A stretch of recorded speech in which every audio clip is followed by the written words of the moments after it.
Hello, मेरा नाम प्रांजल है और आज हम लोग बात करने वाले हैं बेसिक ऑफ ट्रांसफार्मर के बारे में। कौन-कौन से बेसिक्स हैं, कौन-कौन से टर्मिनोलॉजीज़ हैं। तो बेसिकली अगर बात की जाए ट्रांसफार्मर की, तो अब तक मैंने 2 लेक्चर इसके ऊपर बना चुका हूँ। उन दोनों लेक्चर में हमने देखा था, सबसे पहले मैंने आपको बताया था कि भई कैसे ट्रांसफार्मर की डिस्कवरी हुई, फ़ैराडे ने जो की थी। और कैसे फ़ैराडे का एक छोटा-सा एक्सपेरिमेंट ट्रांसफार्मर तक हमें लेके आया। उसमें बहुत सारे लोगों का अलग-अलग रोल था, टाइमलाइन मैंने आपको बताई। प्लस मैंने ये बताया जो लास्ट लेक्चर था कि कैसे ट्रांसफार्मर ने डीसी ट्रांसमिशन सिस्टम को एकदम फ़ेल कर दिया। एडिसन का जो सिस्टम था उसको एकदम मार्केट से बाहर कर दिया, ठीक है? उसके जो स्टेप डाउन और स्टेप अप फीचर से ये कैसे हो पाया।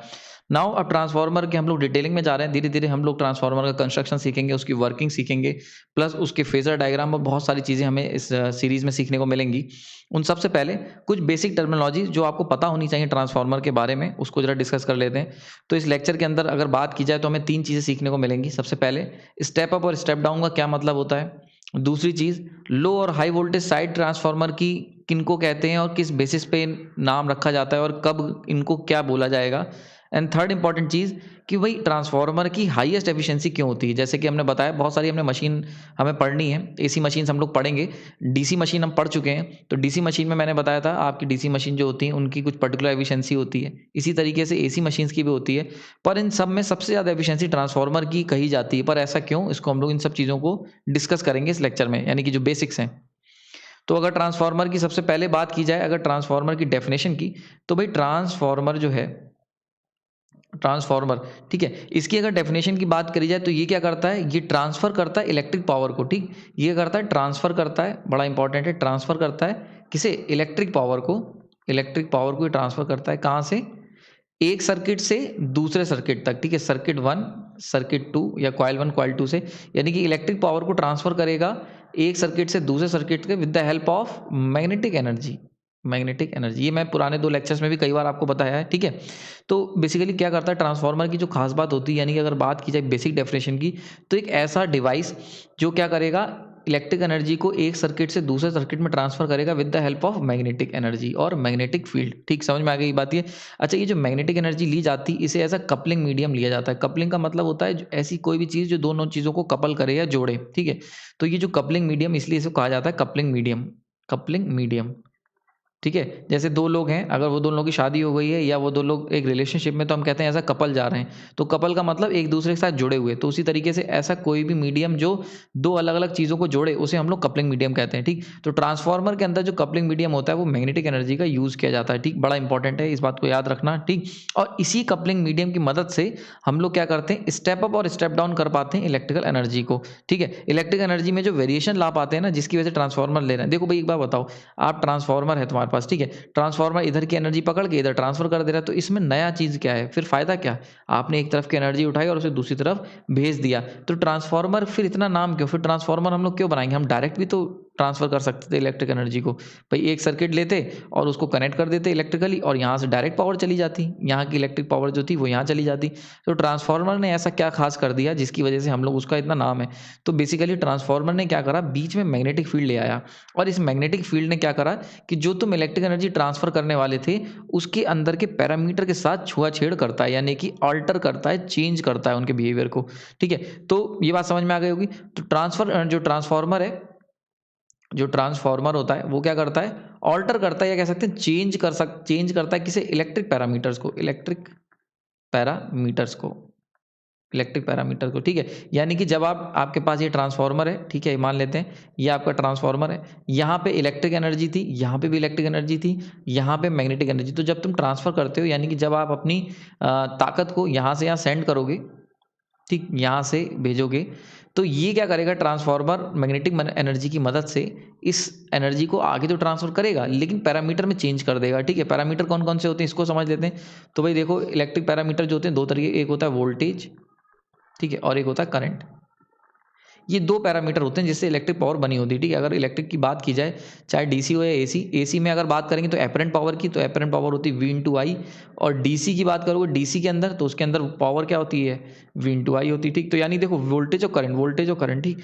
तो यानी कि इलेक्ट्रिक पावर जो बनी होती है वो वोल्टेज और करंट से मिलकर बनी होती है, ठीक है। तो अगर आप ट्रांसफार्मर का रोल यही है कि जब तुम एनर्जी को ट्रांसफर करने जा रहे हो तो उसमें चेंज कर दो। यानी कि फॉर एग्जांपल अगर किसी बच्चे के पास 100 रुपए हैं, तुमने वो 100 रुपए वहां से लेके कहीं पे जमा करने हैं, तो ये तो बच्चा भी कर सकता था, ठीक है, यानी कि ये तो हम इलेक्ट्रिक एनर्जी डायरेक्ट ट्रांसफर कर सकते थे। तो ट्रांसफार्मर ने क्या करा, तुम्हारे पास जो बच्चे के पास जो 100 रुपए थे, वो 100 का नोट था, वो क्या करेगा, उन्हें 50-50 में कन्वर्ट कर देगा, या 20 और 80 रुपए करके जमा करेगा बैंक में। ये जो 20-80 करा, जो 50-50 करा, ये सब जो काम है ये होता है ट्रांसफार्मर का, ठीक है। बात समझ में आई? बहुत अच्छा सा एग्जाम्पल है कि अगर फॉर एग्जाम्पल आपको 100 रुपए हैं और आपके पास 100 का मतलब 50-50 रुपए हैं, 50 प्लस 50, दो 50 के नोट है आपके पास, ठीक है, और तुम्हें उसे बैंक में जमा करना है, बैंक में, ठीक है। तो बैंक में जमा करना है तो भाई तुम डायरेक्ट भी कर सकते थे। तो ट्रांसफार्मर का क्या रोल होता है, जो ट्रांसफार्मर है वो क्या करता है, 50-50 लेगा और यहाँ क्या 80 और 20 का नोट जमा करेगा, यानी कि 80 रुपए प्लस 20 का नोट इस तरीके से जमा करेगा, ठीक है, या तो ऐसे कर लेगा, इस तरीके से समझ में आ गई बात ये। तो ये जो काम किया इसने, ये कहलाता है ट्रांसफार्मर एक्शन, यानी कि ट्रांसफार्मर ने ट्रांसफॉर्म कर दिया पावर को जब उसने ट्रांसफर करा, ठीक। तो ट्रांसफार्मर की अगर एक और फर्दर बात की जाए तो ट्रांसफार्मर क्या करता है, अगर आपके पास ये ट्रांसफार्मर है तो जब तुम यहाँ पे इलेक्ट्रिक पावर देते हो, इलेक्ट्रिक पावर, तो ये क्या करता है, इसे ट्रांसफर करता है इलेक्ट्रिक पावर को यहाँ पे, सेम, लेकिन क्या होता है, ट्रांसफॉर्म भी करता है। देखो, ट्रांसफर करेगा एंड ट्रांसफॉर्म करेगा, ट्रांसफॉर्म, ठीक है, समझ में आ रही। तो ट्रांसफॉर्म क्या करेगा, ट्रांसफॉर्म करेगा पैरामीटर्स को इलेक्ट्रिक के और ट्रांसफर करेगा इलेक्ट्रिक एनर्जी को, ठीक। क्लियर हो गया ये चीज। तो ये हो गया ट्रांसफार्मर का बेसिक, ठीक। नाउ बात कर लेते हैं, दूसरा कॉन्सेप्ट आता है हमारे पास स्टेप अप और स्टेप डाउन, ठीक है। Step up and step down, step down, ठीक है। स्टेप अप और स्टेप डाउन का क्या मतलब होता है, तो देखो, अगर ये एक हमारे पास ट्रांसफार्मर है, बेसिक मॉडल हर बार बना दे रहा हूँ। अगर इसकी ये वाइंडिंग्स है यहाँ पे समटेन, ठीक है, और ये इधर वाइंडिंग है, ठीक। अब मान लेते हैं यहाँ का वोल्टेज है V1, यहाँ का वोल्टेज है V2। अगर V1 बड़ा है V2 से, तो हम कहेंगे ये कौन सा ट्रांसफार्मर हो गया, ये हो गया आपका step down transformer, step down, यानी कि एक सीढ़ी तुम नीचे चले गए। तुम जब यहाँ से यहाँ गए तो तुमने वोल्टेज 100 से मान लेते हैं 80 हो गया, तो तुम एक सीढ़ी नीचे चले गए ना, डाउन हो गया, तो स्टेप डाउन। ऐसे ही अगर मान लेते हैं V1 छोटा है V2 से, तो ऐसे में तुम क्या गए, तुम 100 थे, यहाँ गए तो 120 हो गए, यानी क्या हुआ, स्टेप अप हो गए, स्टेप अप, वोल्टेज अप हो गया ना, तो स्टेप अप हो गया, ठीक। तो ये दो तरीके के बेसिकली सबसे ज़्यादा फेमस ट्रांसफार्मर हैं। यानी कि स्टेप अप और स्टेप डाउन वर्ड अगर तुम दुनिया में कहीं भी देखोगे और वहाँ कुछ नहीं लिखा है, तो वहाँ पे स्टेप अप का मतलब होता है कि सेकेंडरी का वोल्टेज ज़्यादा है प्राइमरी से, और स्टेप डाउन का मतलब क्या है कि जो V2 है वो लेस देन है V1 से, यानी कि सेकेंडरी का जो वोल्टेज है वो कम है 1 से। यानी कि जब आप ट्रांसफार्मर को क्रॉस करके एक पॉइंट से प्राइमरी से सेकेंडरी की तरफ जाओगे तो उसका जो वोल्टेज होगा वो स्टेप डाउन होने का मतलब है कम हो जाएगा। समझ में आ रही बात? ही 2 पॉइंट हो गए। अच्छा, एक खास तरीके के ट्रांसफार्मर यूज होते हैं, उनके अंदर क्या होता है कि V1 इक्वल टू होता है V2 का। बड़ा इंपॉर्टेंट चीज़ ये देखो, इसमें क्या होता है कि ना तो वोल्टेज को स्टेप अप करा जाता है ना स्टेप डाउन करा जाता है। यानी कि बिल्कुल जैसे आपने दो 50-50 के नोट दिए और मैंने वही दोनों नोट जाके बैंक में दे दिए, तो फिर मैं क्या कर रहा हूँ, यानी कि तो फिर ट्रांसफार्मर का क्या काम। तो भैया ऐसे ट्रांसफार्मर को कहा जाता है आइसोलेशन ट्रांसफार्मर, आइसोलेशन ट्रांसफार्मर, ठीक है। क्या मतलब हुआ कि जैसे कि अगर एक बच्चे से पैसे लेके मैं बैंक में जमा कर दे रहा हूं, तो बच्चा और बैंक आपस में तो आइसोलेट है ना, एक दूसरे के साथ टच में नहीं आया ना, तो यही काम होता है आइसोलेशन ट्रांसफार्मर का, ठीक है। इस केस में ट्रांसफार्मर ना तो इलेक्ट्रिक पैरामीटर के साथ कुछ छुआछेड़ करता है, ना कुछ भी नहीं करता है, लेकिन पावर को एज इट इज ट्रांसफर कर देता है, इलेक्ट्रिक पावर को ट्रांसफर एज इट इज करता है बिना कोई ट्रांसफॉर्मेशन किए हुए। तो लेकिन खास बात क्या होती है इस केस में, जो सर्किट 1 था, यानी कि जो सर्किट C1 है और जो C2 है, ये आपस में टच नहीं हुए, ठीक। तो यानी कि आपस में एक दूसरे टच नहीं हुए, इसीलिए इसका नाम पड़ता है आइसोलेशन ट्रांसफार्मर। तो आइसोलेशन का मतलब दोनों चीजें आपस में टच नहीं होंगी, आइसोलेट रहेंगी, ठीक है। दो इलेक्ट्रिक सर्किट आइसोलेट होते हैं, ठीक। तो समझ में आ गया होगा, यानी कि स्टेप अप स्टेप डाउन का जो वर्ड का जो मतलब है वो बेसिकली वोल्टेज से जुड़ा हुआ है। याद रखना, करंट से नहीं है, वोल्टेज से हम लोग पहचान करते हैं ट्रांसफार्मर के, ठीक। आगे चलते हैं। नाउ अगेन इंपॉर्टेंट दूसरा पार्ट आता है कि लो वोल्टेज, ठीक है, और हाई वोल्टेज का क्या मतलब है, हाई वोल्टेज वाइंडिंग का, ठीक है। इसको कभी कभी ऐसे भी लिखा होता है LV और HV। HV मतलब लो वोल्टेज, मतलब LV मतलब लो वोल्टेज, और HV मतलब हाई वोल्टेज, ठीक है। तो कभी कभी ये भी दे रखा होता है। तो होता क्या है कि ट्रांसफार्मर के अंदर मान लेते हैं, हमें नहीं पता, कभी कभी क्वेश्चंस में सॉल्व करते समय आपको ये दे रखा होगा कि हमने हमने स्टेप अप ट्रांसफार्मर लिया है और उसकी हाई वोल्टेज साइड्स के हमने लोड लगाया है। तो देखो, अगर आप बात करते हैं, कभी कभी नॉर्मली क्या होता है, ये वाली जो साइड होती है जहाँ से लोड कनेक्ट होता है, जहाँ पे लोड, उसको कहते हैं सेकेंडरी साइड।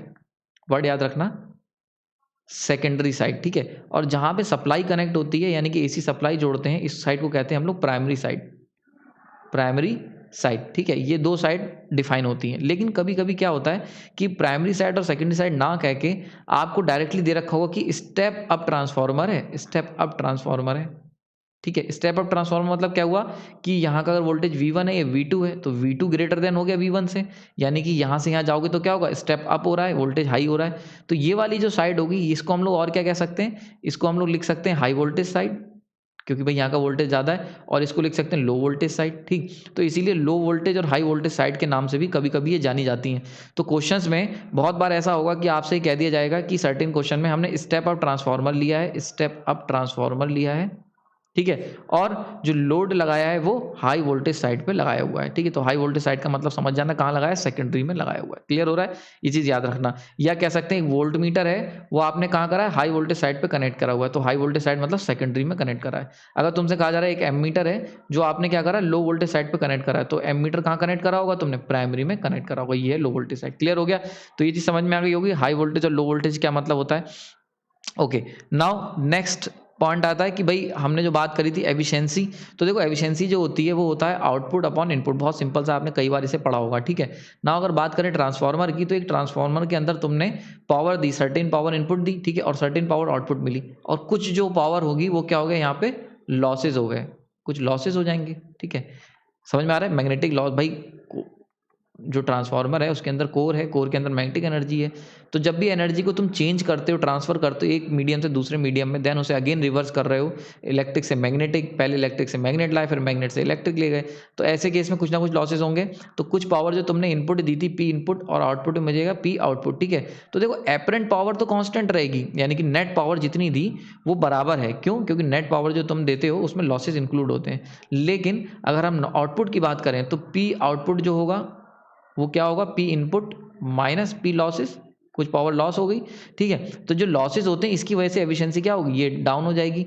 भाई तुमने मान सकते हैं कि तुमने क्या करा, तुमने 100 रुपये खर्च किए, ठीक है, और जो सामान खरीदा उसकी जो वैल्यू है वो 80 रुपये है, ठीक है। तो भाई कितना लॉस हो गया, 20 रुपये का तुम्हें लॉस हो गया, ठीक। तो एफिशिएंसी कितनी हुई, आउटपुट तुम्हें मिला 80 रुपये का, खर्च कितने करे थे, 100 रुपये, तो एफिशिएंसी कितनी हो जाएगी, 0.8 आ गई, सीधी सीधी एफिशिएंसी। तो एफिशिएंसी जो होती है वो लॉसेस की वजह से डाउन हो जाती है, ठीक है। अब अगर ट्रांसफार्मर की बात करी जाए तो ट्रांसफार्मर का तुमने आउटपुट कितना निकलेगा, पी इनपुट माइनस लॉसेस, ठीक है, डिवाइड बाई पी इनपुट तुमने दिया था, ठीक। तो यानी कि जितने ज़्यादा लॉसेस तुम बढ़ाते जाओगे उतनी ज़्यादा एफिशिएंसी किसी भी मशीन की डाउन होती चली जाएगी। मशीन हो गया, वर्किंग हो गई, तुम खुद हो गए, कुछ भी तुम कर लो तो तुम्हारी एफिशिएंसी क्या होगी, इसी हिसाब से डाउन होती चली जाएगी। आइयो समझ में आ रहा होगा ये, ठीक। तो अगर ऐसा है तो फिर क्या करा जाए, ट्रांसफार्मर की एफिशिएंसी इतनी हाई क्यों कही जाती है। तो देखो अगर मशीन्स की बात करी जाए, मशीन्स की, ठीक है, मशीन्स, तो मशीन बेसिकली दो तरीके की होती हैं इलेक्ट्रिकल मशीन्स।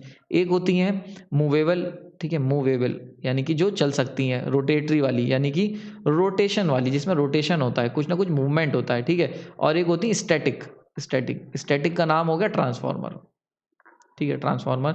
और मूवेबल में तुम्हारी डीसी मशीन्स, एसी मशीन सारी आ जाएंगी, ठीक है। तो देखो एक होती है एसी डीसी मशीन, यानी डीसी मोटर हो गई, डीसी जनरेटर हो गया, एसी में सिंक्रोनस जनरेटर हो गया, और इंडक्शन मशीन्स हो गई, ठीक है। लेकिन एक है ट्रांसफार्मर जो कि क्या है, स्टैटिक। देखो ट्रांसफार्मर जो होता है वो रुका रहता है, यानी कि कोई भी चीज़ उसमें मूवेबल नहीं है।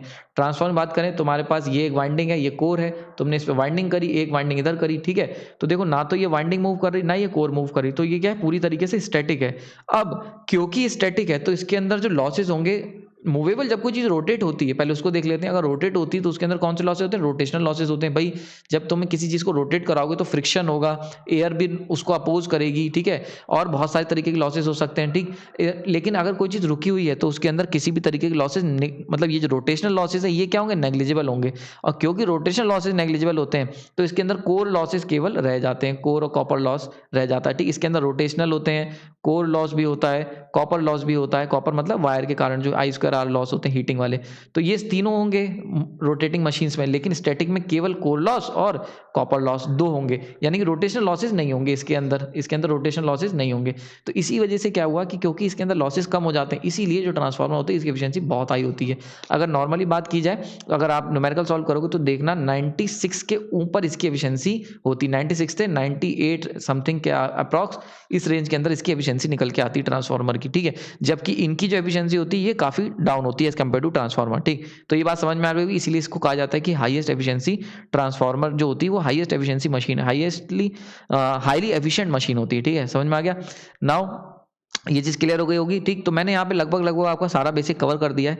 जो खास बात है जानने वाली कि ट्रांसफार्मर जो है वो कौन-कौन सी बेसिक टर्मिनोलॉजीज़ हैं जिनकी वजह से ट्रांसफार्मर जाना जाता है, और क्वेश्चंस में स्टेप अप स्टेप डाउन का क्या मतलब है, और low voltage high voltage winding का क्या मतलब है, प्राइमरी सेकेंडरी क्या होती है, और एफिशिएंसी क्यों सबसे ज़्यादा होती है।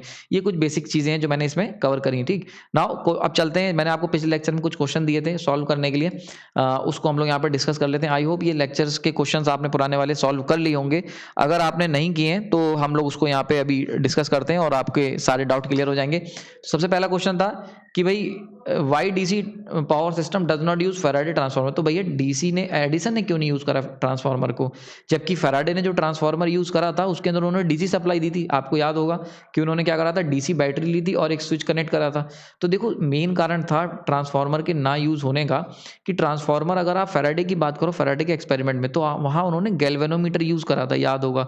गैल्वेनोमीटर के साथ खास बात थी कि वो केवल इंडिकेटिंग इंस्ट्रूमेंट था, यानी कि फैराडे के ट्रांसफार्मर को, या कह सकते हैं ट्रांसफार्मर को, जब डीसी के साथ जब चला के देखा गया तो ये पाया गया कि ये इंस्टेंटली केवल दे रहा है पावर, यानी कि फ्रैक्शन ऑफ सेकंड के लिए पावर आएगी और उसके बाद फिर से जीरो हो जाएगी, ठीक। तो अगर तुम डीसी एडिसन की जो डीसी थी उसको अगर तुम्हें उसके अंदर ट्रांसफार्मर यूज करना था तो आपको एक ऑपरेटर बैठाना पड़ेगा जो क्या करेगा, स्विच को बार बार ऑन ऑफ करेगा, ठीक। और इसकी वजह से स्विच में लॉसेस बहुत होंगे, प्लस जो डीसी तुम्हारी है वो तुम्हारी उतनी एफिशिएंटली पावर नहीं जा पाएगी, एफिशिएंसी डाउन हो जाएगी। क्यों? क्योंकि जब आप स्विच को बार बार ऑन ऑफ करोगे तो वहां पे बहुत ज्यादा लॉसेस होते हैं, और उस समय मॉसफेट हो गए आपके, बीजेटी, ये सब चीजें उतने समय तक पावर इलेक्ट्रॉनिक डिवाइसेज जो थी वो उस समय तक डिस्कवर नहीं हुई थी, ठीक है। तो ये मेन रीजन था और यही सबसे बड़ा रीजन था जिसकी वजह से डीसी फेल हो गई। अब आने वाले समय यानी कि आज की बात करें, जब एचवीडीसी, आपने सुना होगा एचवीडीसी बहुत ज्यादा पॉपुलर है, क्या रीजन है? रीजन है पावर इलेक्ट्रॉनिक्स। पावर इलेक्ट्रॉनिक्स ने क्या करा, यही जो स्विच यूज करा था ना फैराडे ने, उन्होंने कहा कि अगर इंसान इस स्विच को चलाएगा तो बहुत ही हल्के रेट पे चलाएगा जिससे लॉसेस बहुत होंगे।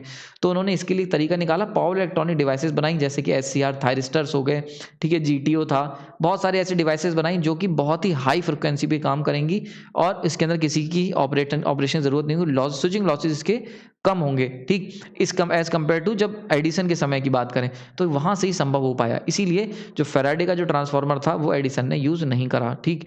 नेक्स्ट क्वेश्चन था कि why DC transmission require heavy structure. ये मैंने वैसे लेक्चर में बता दिया था, क्योंकि भाई डीसी ट्रांसमिशन होगा तो डीसी के अंदर क्या होगा, करंट को तुम स्टेप डाउन नहीं कर सकते, करंट को हम लोग लो नहीं करा जा सकता, तो करंट की वजह से क्या होगा, आई स्क्वायर आर लॉसेस बहुत होंगे, प्लस जब आई ज्यादा होगा, आई की वैल्यू बढ़ाओगे तो उससे क्या होगा, कॉपर बढ़ जाएगा, कॉपर बढ़ने से क्या होगा, थिकनेस बढ़ जाएगी, थिकनेस, और थिकनेस बढ़ने से क्या होगा, वेट बढ़ जाएगा, ठीक। और जब वेट बढ़ जाएगा तो तुम्हें टॉवर जो तुम यूज कर रहे हो, टावर की जो स्ट्रेंथ है उसको भी तुम्हें बढ़ाना पड़ेगा, ठीक। क्लियर हो गया, ये क्वेश्चन समझ में आ गया होगा। Next, why DC transmission fail in generating high rating power. देखो इसका आंसर तुम लोग डीसी जनरेटर में सीख चुके हो। डीसी जनरेटर में आप जानते हो हम लोग क्या यूज करते हैं, स्लिप रिंग क्या, और प्लस ब्रशेस का इस्तेमाल किया जाता है, ठीक है। तो यानी कि कम्यूटेटर और ब्रशेस का, तो होता क्या है, इसके अंदर जो स्लिप रिंग होते हैं वो क्या होते हैं, मूवेबल होते हैं, प्लस ब्रश जो होते हैं वो स्टैटिक होते हैं।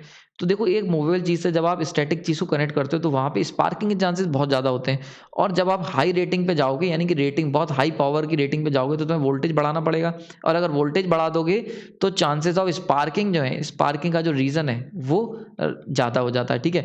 तो इसीलिए क्या होता है कि जब आप डीसी ट्रांसमिशन करते हो या डीसी जनरेशन करते हो तो उसके अंदर लिमिटेड वोल्टेज ही बनाया जाता है, क्योंकि वहाँ पे एक स्टेशनरी चीज़ से एक आप रोटेटरी चीज़ कनेक्ट कर रहे हो। तो अगर वोल्टेज ज़्यादा हाई रेटिंग की मोटर बनाओगे, हाई रेटिंग का जनरेटर बनाओगे, तो ऐसे में स्पार्किंग के चांसेस बढ़ जाएंगे, ठीक है, क्योंकि उतना हाई वोल्टेज और करंट जो होगा उसी मतलब एक मूवेबल कॉइंट से मूवेबल कॉन्टैक्ट के बीच में फ्लो करेगा, और वहाँ पे स्पार्किंग चांसेस काफ़ी ज़्यादा हाई हो जाते हैं, ठीक। तो आइए अभी तीनों आंसर आपको समझ में आ गए होंगे। जिन्होंने इसके सारे आंसर सही दिए उनके लिए बधाई, और जिनको डाउट था उनको आई होप ये क्लियर हो गया होगा। अगर आपको फिर भी कोई डाउट है तो आप मुझे कमेंट सेक्शन बता सकते हो। आज के क्वेश्चन देख लेते हैं, बड़ा इंटरेस्टिंग क्वेश्चन है जो आज मैंने आपको समझाया है। अब क्वेश्चन नंबर 1, एक स्टेप डाउन ट्रांसफार्मर जो है उसकी हाई वोल्टेज जो है, अगर स्टेप डाउन ट्रांसफार्मर है तो उसकी जो हाई वोल्टेज साइड है वो प्राइमरी में होगी कि सेकेंडरी होगी, कोई एक सेलेक्ट करना है, ठीक है, कि एक स्टेप डाउन ट्रांसफार्मर की हाई वोल्टेज साइड प्राइमरी पे होगी कि सेकेंडरी पे होगी, ठीक है, ये हो गया, समझ में आ गया होगा। दूसरा क्वेश्चन है कि अगर transformer step down the current, अगर एक ट्रांसफार्मर करंट को स्टेप डाउन करता है then it must be a transmission side और डिस्ट्रीब्यूशन साइड, ठीक है। अगर एक ट्रांसफार्मर करंट को स्टेप डाउन कर रहा है तो हम इसे ट्रांसमिशन साइड में लगाएंगे कि डिस्ट्रीब्यूशन साइड में। इसका आंसर इस लेक्चर प्लस पुराना लेक्चर कि हम लोग ट्रांसफार्मर को कैसे यूज करते हैं, ट्रांसफार्मर ने कैसे सब कुछ चेंज कर दिया था, वहां छुपा है। वहां जो मैंने तुम्हें एग्जाम्पल बताया था ना, उसका आंसर इसमें छुपा है, यानी कि एग्जाम्पल में जो मैंने आपको शेयर करा था। तीसरा question, is it possible to generate a transformer of reverse principle. बहुत ही इंटरेस्टिंग क्वेश्चन है, स्टार मार्क कर लेना, ठीक है। इसके लिए मैं इंटरेस्टिंग आंसर चाहता हूं आप लोगों से, देखना चाहता हूं कि क्या आप सोच सकते हो ऐसा कोई ट्रांसफार्मर है बनाया जा सकता है जो रिवर्स प्रिंसिपल पे चले। रिवर्स प्रिंसिपल का मतलब क्या है कि जिसमें मैग्नेटिक फ्लक्स जो है वो प्राइमरी पे हो और सेकेंडरी पे हो, जबकि इलेक्ट्रिक फील्ड जो है वो as a coupling medium use की जाए। यानी कि ये जो बात कही जा रही ना, एक ऐसा ट्रांसफार्मर जिसके अंदर जो कोर है उसके अंदर इलेक्ट्रिक फ्लक्स फ्लो करे, इलेक्ट्रिक फ्लक्स, ठीक है, और उसकी जो प्राइमरी है और जो सेकेंडरी है यहाँ पे क्या हो, यहाँ पे मैग्नेटिक और यहाँ पे भी मैग्नेटिक। क्या ऐसा ट्रांसफार्मर बनाया जा सकता है? अगर बनाया जा सकता है या एग्जिस्ट करता है या जो भी है, आप उसे कमेंट सेक्शन में मुझे बता सकते हैं। मैं इन तीनों के आंसर अगर आपको समझ में आ गए, आप सॉल्व कर सकते हो, तो उसे कमेंट सेक्शन में आप मुझे लिख के बताओ, जिससे मुझे पता चलेगा। अगर कोई डाउट है तो वो भी आप कमेंट सेक्शन में मुझे बता सकते हो, ठीक है। नेक्स्ट वीडियो में मैं इससे रिलेटेड आपको आंसर दूंगा, प्लस हम लोग देखेंगे, फर्दर डिटेलिंग में जाएंगे ट्रांसफार्मर की। और तब तक के लिए धन्यवाद। आपने अपना कीमती समय दिया, इसके लिए आपका बहुत बहुत आभारी हूँ।